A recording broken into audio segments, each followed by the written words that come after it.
নির্বাচনের প্রাক্কালে 4 দলের ইশতেহার বিশ্লেষণে উঠে এসেছে প্রতিশ্রুতি ও বাস্তবতার ব্যবধান। ভোটের সময় যত ঘনিয়ে আসছে, প্রতিশ্রুতির শব্দ তত জোরে বাজছে।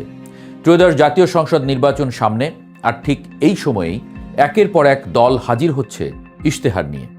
এক এক দল এক এক রকম ভবিষ্যৎ দেখাচ্ছে। কেউ বলছে সংস্কার, কেউ বলছে ইনসাফ, কেউ বলছে ট্রিলিয়ন ডলারের অর্থনীতি।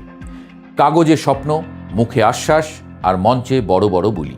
কিন্তু ভোটারের প্রশ্ন একটাই, এই প্রতিশ্রুতি কি আদৌ বাস্তব হবে? এই নির্বাচনটা সাধারণ কোনো নির্বাচন নয়।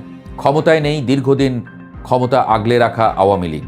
মোহাম্মদ ইউনূসের নেতৃত্বাধীন অন্তর্বর্তী সরকারের সিদ্ধান্তে দলটির কার্যক্রম কাগজে কলমে নিষিদ্ধ না হলেও স্থগিত। ফলে 16 বছরের শাসক দল বাইরে। এই মুহূর্তে মাঠে মূলত দুই ধারা, একদিকে বিএনপি, অন্যদিকে তাদের পুরনো মিত্রদের জোট। এই বাস্তবতায় ইশতেহারের গুরুত্ব আরও বেড়েছে, কারণ মানুষ এবার শুধু দল নয়, পথ নকশা খুঁজছে। এই প্রথম বিএনপির ইশতেহার ঘোষণা করেছেন তারেক রহমান। খালেদা জিয়ার মৃত্যুর পর তিনিই দলের প্রধান মুখ। বিএনপির ইশতেহার বড়, প্রতিশ্রুতির তালিকাও লম্বা। মঞ্চের সেই প্রতিশ্রুতি ইশতেহারের কাগজেও। প্রতিটি পরিবারের নারী সদস্যের নামে ফ্যামিলি কার্ড, কৃষক কার্ড, কৃষি বীমা, 1 লাখ স্বাস্থ্যকর্মী নিয়োগ। এছাড়া আছে স্কুলে মিড ডে মিল, বিনামূল্যে ড্রেস। আর সাথে আছে বড় অর্থনৈতিক লক্ষ্য, 2034 সালের মধ্যে ট্রিলিয়ন ডলারের অর্থনীতি। শুনতে ভালো, বেশ আশা জাগানিয়া, কিন্তু প্রশ্ন আছে, এই অর্থ আসবে কোথা থেকে? ব্যবস্থাপনা হবে কিভাবে? বিএনপি বলছে দুর্নীতি না থামালে কিছুই সম্ভব নয়। আইনের শাসনই নাকি মূল চাবিকাঠি।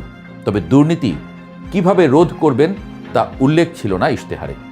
বিএনপির ইশতেহারের সবচেয়ে জোরালো অংশ রাষ্ট্র সংস্কার, তত্ত্বাবধায়ক সরকার ফেরানো, উপরাষ্ট্রপতি পদ সৃষ্টি, প্রধানমন্ত্রীর মেয়াদ সীমা, সংসদের উচ্চকক্ষ, 70 অনুচ্ছেদের সংশোধন। তবে এগুলো নতুন নয়, 2018 সালের ইশতেহারেও এগুলো ছিল। বিশ্লেষকরা বলছেন ইশতেহারে জনমানুষের ইচ্ছার কথা আছে, কিন্তু কর্মপরিকল্পনা নেই। কিভাবে আসবে এই পরিবর্তন, মানুষ তা এখন জানতে চায়।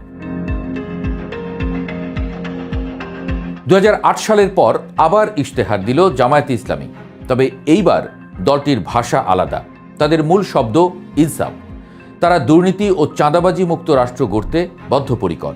জামায়াত নিয়ে এসেছে 41 দফা প্রতিশ্রুতি এবং 26টি অগ্রাধিকার খাত। নারী ইস্যুকে গুরুত্ব দেওয়ার কথাও আছে সেখানে। আছে কর্মঘণ্টা কমানোর প্রস্তাব। কিন্তু এইখানেই দ্বন্দ্ব। শুনতে খুব শ্রুতিমধুর লাগলেও অতীত বক্তব্য ভুলে যেতে পারছে না মানুষ।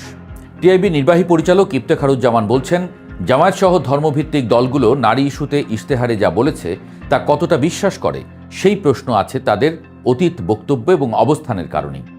জামায়াত বলছে 7 কোটি কর্মক্ষম মানুষের জন্য কাজের ব্যবস্থা হবে দেশে ও বিদেশে। প্রতি বছর 50 লাখ কর্মসংস্থান তৈরি করা হবে।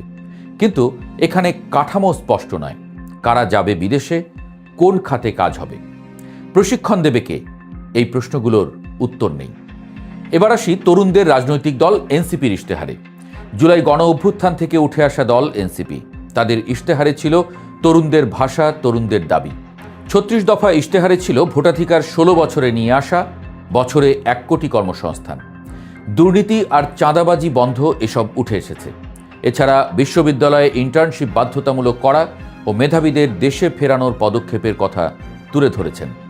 রাষ্ট্র সংস্কার নিয়ে তারা সরাসরি কথা বলছে। জুলাই সনদের বাস্তবায়নের প্রতিশ্রুতি দিয়েছে। কিন্তু প্রশ্ন এখানেও একই, টাকা আসবে কোথা থেকে? আর কিভাবেই বা হবে তাদের প্রতিশ্রুতির বাস্তবায়ন? ইসলামী আন্দোলনও আলাদা পথে ইশতেহার নিয়ে হাজির হয়েছে। চরমোনাই পীরের নেতৃত্বাধীন ইসলামী আন্দোলন। তাদের ভাষা ধর্মভিত্তিক, ক্ষমতায় আসলে শরিয়াকে প্রাধান্য। সাথে আছে পিয়ার পদ্ধতির দাবি। অন্যান্য দলের মতো রাষ্ট্র সংস্কার আশ্বাস দিতেও ভোলেননি তারা।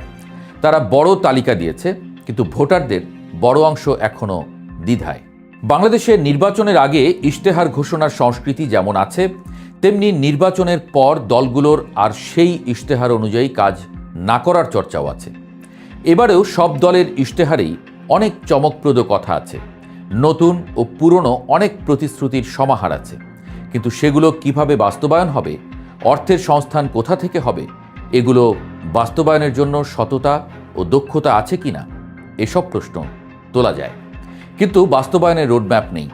দুর্নীতি দমন কিভাবে হবে, সংস্থাগুলো স্বাধীন হবে কিভাবে, নির্বাহী বিভাগ জবাবদিহি করবে কিভাবে, এই প্রশ্নগুলোর উত্তর অস্পষ্ট।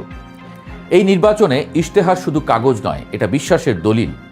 যে দল বাস্তব পরিকল্পনা দেখাতে পারবে, স্বচ্ছতা দেখাতে পারবে, সেই দলই এগিয়ে থাকবে। না হলে ইশতেহার থাকবে, ভোটও হবে, কিন্তু আস্থা ফিরবে না। আর আস্থা ছাড়া কোনো গণতন্ত্রই কখনোই টেকে না।